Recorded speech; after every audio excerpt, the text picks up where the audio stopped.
नमस्कार विद्यार्थी मित्रांनो, मी विनोद नाईक. आपण पाहत आहोत इयत्ता 10वीचा विज्ञान पार्ट फर्स्ट मधील 8वा लेसन, ज्याचं नाव आहे धातू विज्ञान.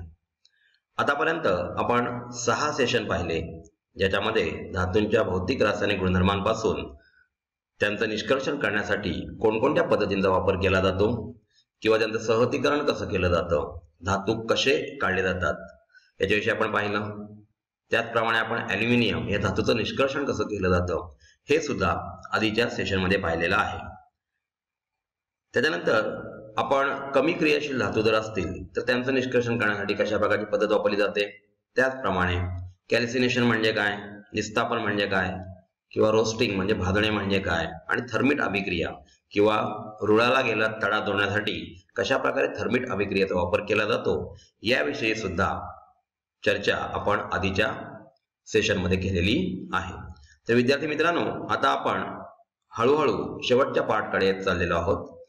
यामध्ये आपण क्षरण म्हणजे काय, कोरोजन म्हणजे काय याच्याविषयी पाहणार आहोत. चला तर मग पाहूया. कोरोजन म्हणजेच काय, म्हणजेच क्षरण कसं होतं. जेव्हा धातूंचे शुद्धीकरण विविध क्षपण पद्धतीने मिळालेले धातू फार शुद्ध नसतात, म्हणजे आपण इलेक्ट्रोलायटिक रिडक्शन वगैरे बघतो, तर त्याच्याप्रमाणे मिळालेले जे धातू आहेत, त्याच्या पद्धतीने मिळालेले धातू ते फार शुद्ध नसतात, त्यांच्यामध्ये अशुद्धी असतेच. अशुद्ध धातूपासून शुद्ध धातू मिळवण्यासाठी विद्युत अपघटनाची पद्धत वापरतात, हे आपण आत्ताच बघितलेलं आहे. आता क्षरण म्हणजे काय, आता एक नवीन पार्ट चालू झालेला आहे, तो म्हणजे क्षरण. म्हणजे कोरोजन म्हणजे काय. आपण बघतो जुन्या इमारती किंवा जुने पूल जे असतात ते बऱ्याच वेळा पडताना दिसतात, म्हणजे याचा अर्थ याच्यामध्ये वापरलेलं लोखंड, याच्यामध्ये जास्त करून लोखंड वापरतात. म्हणजे लोखंडी वापरलेलं जे सामान आहे ते कालांतराने गंजतं, कारण आपल्याला माहित आहे लोखंड हवेतील ऑक्सिजनशी संपर्क येऊन आणि मॉइश्चरशी संपर्क येऊन त्याला रस्ट पकडते. आणि पावसाळ्यामध्ये अशा प्रकारची पद्धत आपल्याला जास्त प्रमाणात दिसून येते, कारण हवेमध्ये आर्द्रता असते आणि ऑक्सिजनचा संपर्क त्या लोखंडाशी येतो. मग क्षरण म्हणजे काय नक्की, किंवा चांदीच्या वस्तू का काळवंटात किंवा कॉपरच्या तांब्याच्या वस्तू का हिरवट पडतात, म्हणजे त्यांचं क्षरण होतं, ते कशा प्रकारे होतं ते आपण आता पाहणार आहोत. म्हणजे बघा, धातूंचे क्षरण, लोखंडी वस्तू गंजण्यामुळे मोठ्या प्रमाणावर आर्थिक नुकसान होते. विद्यार्थी मित्रांनो, सर्वात जास्त आढळणारा धातू कुठला असेल तर आपल्याकडे लोखंड आहे. लोखंडाच्याच गोष्टी आपण तयार करतो, जसं की आपण बिल्डिंग तयार करायची असेल तर त्यामध्ये लोखंडी स्टील वापरलं जातं. त्यानंतर आपल्या घरामध्ये जी बहुतेक भांडी वापरतात ती लोखंडापासून बनलेली असतात. घराला जे ग्रिल्स असतात ते लोखंडाचे बनलेले असतात. पूल तयार करण्यासाठी वापरण्यात येणारं लोखंड हे आपण बघितलेलं आहे. म्हणजेच लोखंडी वस्तू गंजण्यामुळे मोठ्या प्रमाणावर आर्थिक नुकसान होतं, कारण ह्या कायमस्वरूपी उभ्या राहू शकत नाहीत. त्यामुळे लोखंडाचे क्षरण म्हणजे गंजणे ही प्रमुख समस्या आपल्या सर्व मानवजातीला भेडसावत आहे. लोखंडाची दमट हवेबरोबर अभिक्रिया होऊन त्यावर एक तांबूस पदार्थाचा थर जमा होतो. तांबूस पदार्थाचा थर म्हणजे काय, तो गंज असतो. या पदार्थास गंज असे म्हणतात, म्हणजे त्याला रस्ट असं म्हटलं जातं. तर ती रस्ट कशी तयार होते याच्याविषयी मी तुम्हाला सांगितलेलं आहे. हवेतील ऑक्सिजन आणि आर्द्रता यांच्याबरोबर लोखंडाची अभिक्रिया होऊन जर लोखंड एक्सपोज झालं तर त्यांची अभिक्रिया होते आणि त्याच्यापासून अशा प्रकारचा गंज तयार होतो. जनरली अशा प्रकारे लोखंडी वस्तू गंजण्याचं प्रमाण पावसाळ्याच्या दिवसामध्ये जास्त असतं. आता पाहूया आपण, लोखंडाचं झालं. आता तांब्याचं कोरोजन कशा प्रकारे होतं. तांब्याच्या भांड्याच्या पृष्ठभागावर कार्बन डायऑक्साईडची अभिक्रिया होते आणि कॉपर कार्बोनेट तयार होतं. लक्षात घ्या विद्यार्थी मित्रांनो, CuCO3 त्याचा फॉर्म्युला आहे. हिरवा थर जो जमा होतो त्याच्यामुळे तांब्याची चकाकी जाते आणि ह्या गोष्टीला तांब्याचं कोरोजन झालं असं म्हणतात, किंवा तांबे कळकणे असं त्याला म्हटलं जातं. CuCO3 चा थर त्याच्यावर जमा होतो, जो आपण ऍसिडिक पार्टने म्हणजेच लिंबाने किंवा चिंचेने घासला तर परत एकदा त्याची चकाकी येते, कारण तिथे न्यूट्रलायझेशन रिएक्शन होत असते. चांदीच्या वस्तूंचा हवेशी संपर्क आल्यास कालांतराने त्या वस्तू काळ्या पडतात. आपल्या हातात जर चांदीची अंगठी असेल किंवा गळ्यात चांदीची माळ असेल तर ती काही दिवसांनी काळवंडलेली आपल्याला दिसते. याचं कारण काय, तर हवेतील हायड्रोजन सल्फाइडशी चांदीची अभिक्रिया होऊन सिल्वर सल्फाइड म्हणजे AgS तयार होतो आणि हा थर जो आहे तो काळपट रंगाचा असतो आणि म्हणून त्या काळवंटाना आपल्याला दिसतात. दुसरा एक मेटल म्हणजे ॲल्युमिनियम. ॲल्युमिनियमचे ऑक्सिडीकरण होऊन त्याच्यावर ॲल्युमिनियम ऑक्साईड म्हणजे Al2O3 चा पातळ थर तयार होतो. विद्यार्थी मित्रांनो, ते Al2O3 चा जो पातळ थर तयार होतोय त्याच्यामुळे त्याचं फर्दर ऑक्सिडेशन थांबवलं जातं. म्हणजे आतमधला जो भाग आहे तो प्युअर स्टेट मध्ये राहतो. म्हणजे Al2O3 याचा थर ह्याच्यावर या धातूवर जमा होतो. इथे पहा एक स्वातंत्र्य देवतेचा पुतळा दाखवलेला आहे. स्वातंत्र्य देवतेचा पुतळा जो आहे तो फ्रान्सने अमेरिकेला दिलेला आहे. हा न्यूयॉर्क इथे बसलेला आहे. हा साधारण 300 वर्षापूर्वी बसलेला असून हा तांब्याचा आहे. परंतु आता त्याच्यावर कार्बोनेटचा थर जमा होऊन तो हिरवा झालेला आहे. म्हणजे हा स्टॅच्यू ऑफ लिबर्टी आता हिरवट झालेला आपल्याला दिसतो. याचं कारण त्याचं कोरोजन झालेलं आहे.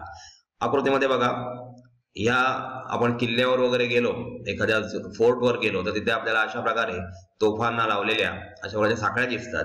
त्या साखळ्या गंजलेल्या दिसतात. याचं कारण कित्येक वर्ष ते हवा आणि पाणी यांच्या संपर्कात आल्यामुळे त्यांच्यावर गंज चढतो. वर एक तुम्हाला काळे पडलेले भांडं दिसतं. म्हणजे चांदीचं भांडं जे असेल ते हायड्रोजन सल्फाईडशी त्याची अभिक्रिया होऊन त्याच्यापासून सिल्वर सल्फाईड तयार होतं आणि ते काळवंटानं आपल्याला दिसतं. म्हणजे ते क्षरणाचे विविध परिणाम आहेत. तुम्हाला सांगितलं त्याप्रमाणे क्षरणाचा सर्वात जास्त धोका हा लोखंडाला आहे. कारण बहुतेक वस्तू ज्या असतात त्या लोखंडाच्या बनलेल्या असतात. त्यामुळे मोठ्या प्रमाणावर आर्थिक नुकसान होत असतं.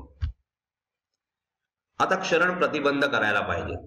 नाहीतर अशा प्रकारे जर वस्तू गंजत गेल्या तर त्या लवकरात लवकर एखादी इमारत मोडून पडू शकते. कारण इमारतीमध्ये लोखंड वापरलं जातं. आता क्षरण प्रतिबंध करण्यासाठी काय करावं लागतं बघा. धातूंचे गंजण्यापासून संरक्षण करण्यासाठी विविध पद्धती वापरल्या जातात.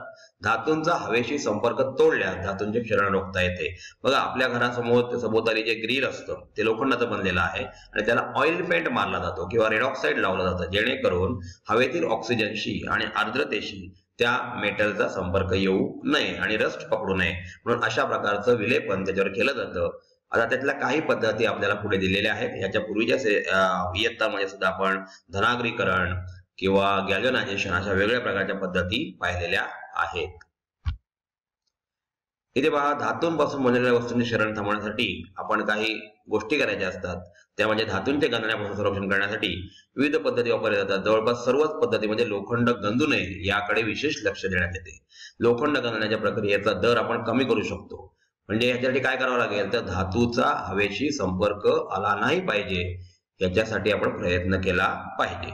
धातूंच्या पृष्ठभागावर अशा एखाद्या पदार्थाचा थर बसवणे की ज्यामुळे हवेतील बाष्प आणि ऑक्सिजन यांचा धातूशी संपर्क रोखला जाऊन त्यांच्यामध्ये अभिक्रिया होणार नाही. ज्याच्याकडे आपल्याला माहित आहे, लोखंडाचं बांधकाम करायचं असेल तर आपण त्याच्यावर पहिले रेड ऑक्साईड लावतो. हा रेड ऑक्साईड हवेतलं ऑक्सिजन आणि आर्द्रता याच्याशी त्या धातूचा संपर्क होऊ देत नाही. म्हणजे लोखंडाचा संपर्क होऊ देत नाही. आणि Fe2O3 आणि H2O नावाचं जे रस्टचा फॉर्म्युला आहे तो रस्ट तिथे तयार होत नाही. म्हणजे गंज तयार होत नाही. धातूंच्या पृष्ठभागावर रंग लावला जातो. तेल, ग्रीस किंवा वॉर्निश यांचा थर लावून धातूंचे क्षरण रोखले जाते. उदाहरणार्थ लोखंडाचे क्षरण याच पद्धतीने रोखतात. तुम्हाला सांगितलं त्याप्रमाणे ऑइल पेंट लावला जातो किंवा त्याच्यावर पावसाळ्याच्या दिवसामध्ये ज्या बायसिकल्स असतात त्याच्या रिंग्सवर जास्त करून जिथे दमट हवामान आहे म्हणजे कोकणाच्या भागामध्ये इथे अशा प्रकारे, कारण समुद्र किनारा जवळ असल्यामुळे हवामान इथे दमट असतं आणि इथे तेल किंवा ग्रीस किंवा वॉर्निश अशा प्रकारचा लेप त्या सायकलच्या म्हणजे बायसिकलच्या रिंग वर दिला जातो जेणेकरून त्याचा हवेशी संपर्क येऊ नये. धातूंच्या पृष्ठभागावर अशा एखाद्या पदार्थाचा थर बसवणे की ज्यामुळे हवेतील बाष्प आणि ऑक्सिजनशी संपर्क येऊ नये हे आपण आधीच्या स्लाइड मध्ये पाहिलेलं आहे. म्हणजे आपण क्षरण रोखण्यासाठी अशा विविध प्रकारच्या पद्धतींचा वापर करू शकतो. तर विद्यार्थी मित्रांनो, आपण या सेशन मध्ये काय पाहिलं, क्षरण म्हणजे काय, लोखंडाचं क्षरण होण्यासाठी काय कारणीभूत असतात. म्हणजे तुम्हाला सांगितलं की हवेतील ऑक्सिजन आणि आर्द्रता यांचा कॉन्टॅक्ट त्याच्याशी येऊ न देणे हाच एक त्याच्या मागे म्हणजे आपण जर त्याचं सोल्युशन काढायचं ठरवलं तर अशा प्रकारचं सोल्युशन आपण त्याच्यावर काढू शकतो. आपण बघितलं कॉपरची भांडी, तांब्याची भांडी जी असतात ती कालांतराने हिरवटतात कारण याच्यावर कार्बोनेटचा थर म्हणजे कार्बन डायऑक्साईडचा संपर्क येऊन तो थर जमा होतो. तर तो होऊ नये म्हणून त्यांचा संपर्कच येऊ न देणे हे आपलं काम असतं. त्याच्यानंतर सिल्वरचे आर्टिकल्स आपण बघितले ते कालांतराने काळवंटात कारण हवेतल्या हायड्रोजन सल्फाईडशी त्याचा संपर्क येतो. किंवा ॲल्युमिनियमचा बघितला, ॲल्युमिनियम ऑक्साईडचा थर त्याच्यावर जमा होतो आणि त्याच्यामुळे त्याचं क्षरण म्हणजेच कोरोजन होतं. विद्यार्थी मित्रांनो, अशा प्रकारे कोरोजन रोखण्यासाठी, क्षरण रोखण्यासाठी आपण विविध पर्यायांचा वापर करतो. तो आपण या सेशन मध्ये पाहिला. AS विद्यालय हे एक असं विद्यालय आहे की इथे आपण घर बसल्या 6वी ते 10वी पर्यंतच्या विविध विषयांचा जसे की science, social science, Hindi, English, maths, किंवा कॉम्प्युटर अशा विविध विषयांचा अभ्यास घर बसल्या करू शकता। आणि विद्यार्थी मित्रांनो, इथे जो अभ्यास केला जातो, आपल्या कोणत्याही क्वेरीज असतील त्या क्वेरीजचं सोल्युशन इथे तज्ञ शिक्षकांमार्फत आपल्याला म्हणजे आपल्या कोणत्याही क्वेरीचं इथे सोल्युशन दिलं जातं। आपल्याला कोणतेही क्वेश्चन मनामध्ये असतील तर आपण ते आम्हाला विचारू शकता। विद्यार्थी मित्रांनो, लक्षात घ्या, अभ्यास करण्याच्या पद्धतीमध्ये आकलन ही सर्वात महत्त्वाची पद्धत आहे। आपण वाचत असताना जर आपल्याला योग्य गायडन्स मिळाला तर आपल्याला त्या गोष्टी कायमच्या लक्षात राहू शकतात आणि त्याच्यामुळे आपल्या फ्युचरमध्ये आपल्याला त्याचा फायदा होतो। कारण पुढे गेल्यानंतर आपल्याला इंजिनिअरिंग करायचं आहे किंवा डॉक्टर बनायचं आहे किंवा इतर कोणत्या विषयात जर आपल्याला चांगल्या प्रकारे प्रावीण्य मिळवायचं असेल तर त्याचा बेस पक्का होणं खूप गरजेचं आहे।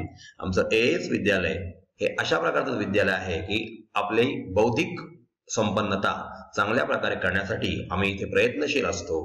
आपण ह्या ॲपला रजिस्टर केलेलं आहेच। आपल्या इतर विद्यार्थी मित्रांना सुद्धा ह्या ॲप बद्दल माहिती द्या आणि त्यांना हे ॲप रजिस्टर करायला सांगा, जेणेकरून आपल्याप्रमाणे त्यांचं सुद्धा भवितव्य उज्ज्वल होईल। धन्यवाद।